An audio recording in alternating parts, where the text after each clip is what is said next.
Iyo urebye ururenda ushyiraho n'akabazo bigaragaza yuko nubwo warebye ururenda utizeye neza ko ari ururenda gusa, hashobora kuba harimo n'amasohoro.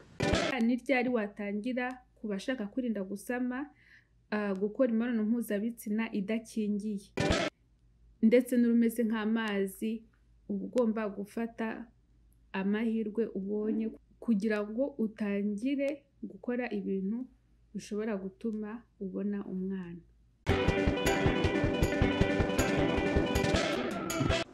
Ikaze kuri Twamenye na Bwiza. Uyu munsi ni ikiganiro cya kane ku biganiro by'uruhererekane bivuga ku buryo wareba ibimenyetso biranga uburumbuke bw'umugore, ukabireba umenya igihe umugore yasamiraho ndetse n'iminsi adashobora gusamiraho.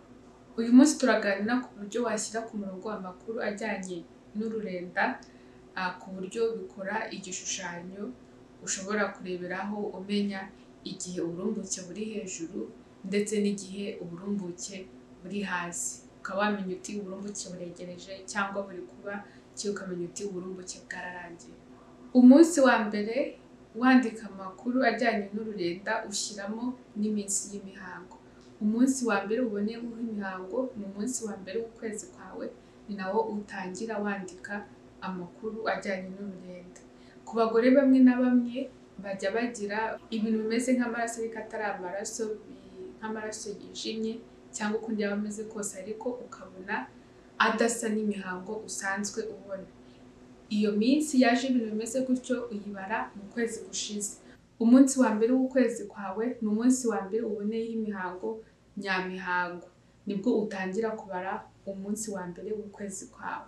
Uyu munsi turifashisha app yitwa Kindara, turebe uburyo ki umunsi ku munsi wajya ugenda ushyiramo ururenda wabonye cyangwa se imihango, uko byaba bimeze kose ibintu byose biri kuza ubyandika.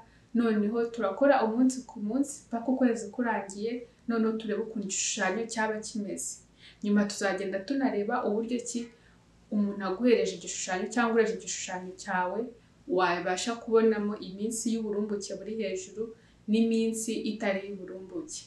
Reka dufate urugero rw'umukobwa witwa Alice yabonye imihango ku itariki 13 z'ukwa gatanu. Icyo gihe imihango yaje ari mike. Ku munsi wa kabiri abona imihango akiza ari myinshi. Ku munsi wa gatatu iza iringaniye. Ku munsi wa kane iza ari mike. Ku munsi wa gatanu haza ibimeze nk'amaraso ariko atari amaraso yijimye kandi duke. Ku munsi wa gatanu ku itariki ya 17 twaraje, wenda no ku munsi wa gatandatu ku itariki ya 18 turaza. Kugeza ubu reka turebe ukuntu bimeze. Kugeza ubu bimeze gutya, ariko ku itariki ya 18 yanabonye ururenda rumatiriye ruringaniye, atari rwinshi atari na ruke. Ku itariki ya 19 nabwo abona ururenda rumatiriye ruke. Ku itariki ya 20 abona noneho urumeze nk'amavuta bisiga adafunguye cyangwa se nk'ikivuguto, abona ruke. Ku itariki ya 21 nabwo abona ururenda rumeze nk'amavuta bisiga adafunguye. Ku itariki ya 22 noneho abona ururenda rumeze nk'umweru w'igi ariko ruringaniye. Ku itariki ya 23 nabwo bigenda gutyo. Ku itariki ya 24 noneho abona urumeze nk'amazi ruke. Biba gutyo no ku itariki ya 25 nabwo abona urumeze nk'amazi. Ku itariki ya 26 arongera abona urumatiriye ruringaniye. Ku itariki ya 27 abona urumatiriye ariko ruke. Akomeza kubona ururenda rumatiriye n'indi minsi myinshi yakurikiyeho.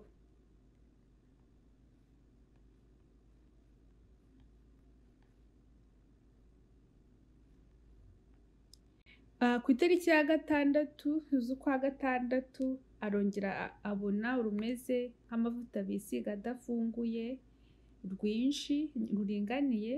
Bigenda gutyo no ku itariki ya 7, bigenda gutyo no ku itariki ya 8. Umunsi wakurikiyeho yabonye imihango. Reka turebe kuno kwezi dukoze tureba ururenda ukuntu rwaba rumeze, rwabaye igishushanyo none ibintu byose biri ku murongo. Dore uko bimeze. Murabona ko imihango yaraje y'umutuku, haza bya bindi bikurikira imihango, hakurikiraho ururenda rumatiriye, hakurikiraho ururi creamy rumeze nk'amavuta navuga bisiga adafunguye cyangwa nk'ikivuguto, hakurikiraho urumeze nk'umweru w'igi, hakurikiraho urumeze nk'amazi, birongera bisubira inyuma bimera nk'urumatiriye iminsi myinshi, birongera biba creamy nk'amavuta bisiga adafunguye. Nyuma yaho imihango iza gutangira. Ufite igishushanyo kimeze gutya urabona ko n'amabara agenda ahinduka bitewe n'ururenda washyizemo. Biragaragaza yuko nyuma yo kuri uyu munsi tariki ya 25 ku karongo ko hejuru, nyuma yaho hahise haza ururenda rumatiriye. Bivuze ko kuva ku munsi wa 14 w'ukwezi, hano ni ku itariki ya 26 z'ukwa 5, habayeho gutangira kw'igice cyiza nyuma y'irekurwa ry'intangangore cyangwa se nyuma ya ovulation. Muri iyi minsi tuzareba uburyo ki ushobora kubara n'iryari watangira ku bashaka kwirinda gusama, gukora imibonano mpuzabitsina idakingiye. Tuzareba ni ku munsi wa kangahe nyuma y'uko ubonye ko iminsi y'uburumbuke yarangiye ushobora gutangira gukora imibonano mpuzabitsina idakingiye. Ku bashaka gusama iyo hatangiye kuza ururenda rumeze nk'amavuta bisiga adafunguye ni ikimenyetso cyiza. None iyo hatangiye kuza urumeze nk'umweru w'igi ndetse n'urumeze nk'amazi, uba ugomba gufata amahirwe ubonye kugira ngo utangire gukora ibintu bishobora gutuma ubona umwana. Kwandika ururenda twabonye ko rushobora guhinduka mu gihe cy'umunsi.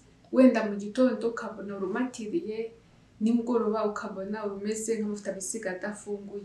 Ni byiza ko wandika ibyo byose ku bakoresha app, ukandaho iyo bije, iyo ugiye kureba ukuntu igishushanyo cyabaye, bakwereka urufite amahirwe menshi yo kuganisha ku burumbuke. Ariko ushaka kwandika ubwoko bumwe bw'ururenda wabonye, wandika uruganisha ku burumbuke kurusha urundi. Bivuze ko niba wabonye urumatiriye mu gitondo, nimugoroba ukabona rumeze nk'amavuta bisiga adafunguye, urandika urumeze nk'amavuta bisiga adafunguye. Nimba mu gitondo wabonye urumeze nk'amavuta bisiga adafunguye, nimugoroba ukabona urumeze nk'umweru w'igi, ubwo yandika urumeze nk'umweru w'igi. Uretse ururenda, ni byiza ko ugenda unandika uko ukunda ibyara hameze, wibanda cyane uburyo habobereye, uburyo hatose ndetse n'ukuntu hanyerera. Kubera ko birashoboka yuko ururenda runyereye rumeze nk'umweru w'igi rushobora kuba rwarangiye kuza, ariko kunda ibyara hakiriho kunyerera. Icyo gihe nabyo biba ari igihe amahirwe yo gusama ari hejuru. Ikindi, kureba ururenda wakoze imibonano mpuzabitsina hashize umwanya muto ukoze imibonano mpuzabitsina, cyangwa se niba wabashize umunsi, mu gihe utizeye neza ko amasohoro yamaze gusohoka mu myanya myibarukiro yawe.